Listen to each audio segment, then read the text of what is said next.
Jemaat yang saya kasihi, sebelum kita memulai aktivitas kita hari ini, ada baiknya kita bersekutu dengan Tuhan lewat mendengarkan firman-Nya. Kita bersatu di dalam doa. Terima kasih Tuhan untuk kasih sayang-Mu atas kehidupan tenaga baru yang masih kami rasakan hingga pagi hari ini. Kami hendak bersekutu dengan Tuhan lewat firman-Mu yang kami dengarkan. Berbicaralah kepada kami Tuhan, sebab kami sudah siap sedia untuk mendengarkannya. Dan biarlah kuasa Roh Kudus-Mu diam dalam hati kami, agar kami mengerti kehendak Tuhan lewat firman-Mu, dan dapat kami lakukan dalam kehidupan kami sehari-hari. Dalam Kristus Yesus kami berdoa. Amin. Jemaat yang saya kasihi, firman Tuhan nats renungan hari ini diambil dari kitab Galatia pasal 1 ayat 1. Demikian bunyinya.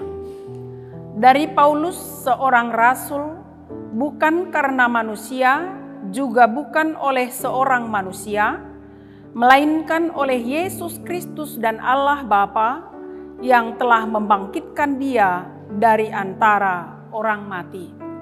Demikian firman Tuhan. Jemaat yang saya kasihi, apa yang kita lakukan jika kita menghadapi tantangan atau kesulitan di dalam pekerjaan kita atau pelayanan kita? Apakah kita berhenti melakukannya? Atau apakah kita jadi putus asa? Tentu tidak, bukan? Paulus juga tidak berhenti melakukan tugas pelayanannya, meskipun dia banyak menghadapi tantangan, banyak yang tidak mengakui atau menolak ajarannya, dan ada juga yang menerima ajarannya dan percaya kepada Tuhan Yesus sebagai Tuhan dan Juru Selamatnya, tetapi begitu cepat imannya goyah, dia meninggalkannya. Sama seperti jemaat yang ada di Galatia, tujuan surat Paulus ini. Demikian juga ada yang tidak mau menerima dan tidak mau juga peduli dengan apa yang dikatakan oleh Paulus. Namun Paulus tetap optimis. Dia dengan sabar memberi penjelasan dengan mengandalkan pertolongan Tuhan. Di awal suratnya ke jemaat Galatia, Paulus menyampaikan salam damai dan menjelaskan jati dirinya bahwa dia menjadi rasul bukan karena manusia, melainkan karena Yesus Kristus dan Allah Bapa yang mengukuhkan jabatannya. Hal ini penting dengan tujuan pertama, hendak menjawab keraguan banyak orang yang mempermasalahkan kerasulan Paulus akibat pengajarannya yang menekankan tentang anugerah Allah, bahwa manusia mendapatkan keselamatan hanya karena anugerah Allah, bukan karena melakukan hukum Taurat atau perbuatan baik dan dengan sunat. Yang kedua, agar jemaat memahami otoritasnya dalam menyampaikan kesaksian akan keselamatan yang dari Tuhan Yesus Kristus. Jadi kerasulan Paulus adalah benar dan pengajarannya juga adalah benar dan layak dipercaya. Melalui salam pembuka sebagai salam damai yang disampaikan oleh Paulus ini, kita melihat karya keagungan Tuhan Yesus dan Bapa bagi kita manusia yang berdosa. Tuhan tidak membiarkan manusia berdosa terbelenggu di dalam dosa-dosanya. Paulus salah satunya. Dia menerima panggilan yang mulia dari Tuhan. Jemaat Galatia dan kita juga orang berdosa menerima anugerah Tuhan di dalam kematian dan kebangkitan Tuhan Yesus Kristus. Tuhan Yesus Kristus memberi dirinya berkorban untuk melepaskan kita orang-orang berdosa yang dikasihinya. Hendaklah kita mensyukuri lewat perbuatan kita yang berkenan kepadanya, lewat kesaksian kita.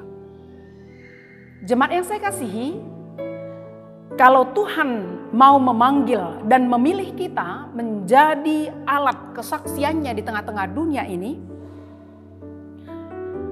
di dalam bidang pekerjaan apapun, itu adalah karena kehendak Tuhan dan karena kasih-Nya kepada kita, bukan karena kehebatan kita. Itu bukan menjadi alasan bagi kita untuk bermegah atau menyombongkan diri, namun kita harus tetap rendah hati dan mensyukurinya, karena itu merupakan suatu tanggung jawab kita di hadapan Tuhan. Walaupun begitu banyak tantangan dan kesulitan yang kita hadapi di dalam kehidupan kita, jangan pernah menyerah, jangan pernah berputus asa, tapi tetap sabar, tetap melakukan hal-hal yang baik dengan mengandalkan Tuhan. Tuhan pasti akan mendatangkan kebaikan bagi kita dan menjadi kemuliaan bagi nama Tuhan. Amin. Kita bersatu di dalam doa. Terima kasih Tuhan atas sapaan firman-Mu yang mengajari kami bahwa karena anugerah-Mu di dalam Yesus Kristus yang mau mati dan bangkit dari antara orang mati untuk menebus kami layak menerima keselamatan, layak di hadapan Tuhan di kerajaan. Itu yang patut kami syukuri. Kami layak di hadapan-Mu, kami layak Engkau panggil, Engkau pilih menjadi saksi-Mu di tengah-tengah dunia ini lewat pekerjaan kami. Itu bukan karena kehebatan kami, tetapi karena kehendak Tuhan dan kasih Tuhan kepada kami.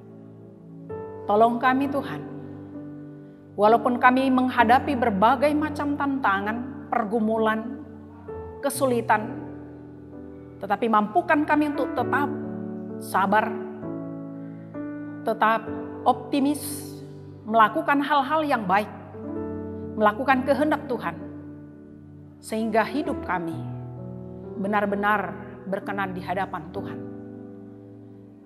Kami layak menjadi alat-Mu. Berkati seluruh jemaat Tuhan, dimanapun mereka berada, apapun situasi mereka sekarang. Tolong Tuhan, yang lemah Engkau kuatkan, yang sakit Engkau sembuhkan penyakitnya, yang berduka Engkau hiburkan mereka.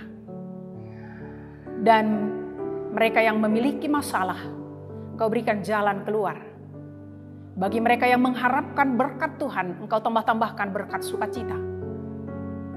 Bagi mereka yang mengharapkan jodoh, Engkau berikan jodoh yang sepadan, yang seiman dengan kami. Anak-anak Tuhan yang dalam studi, Engkau berikan keberhasilan dan semangat belajar yang tinggi. Dan bagi jemaat Tuhan yang mencari-cari pekerjaan, berikan pekerjaan sesuai dengan keahlian mereka yang boleh mereka kerjakan. Terima kasih Tuhan, ampuni kami akan salah dan dosa kami. Dalam Kristus Yesus kami berdoa dan bersyukur bagi-Mu. Amin. Jemaat Tuhan, selamat melanjutkan aktivitasnya. Tuhan Yesus bersama dengan kita. Shalom.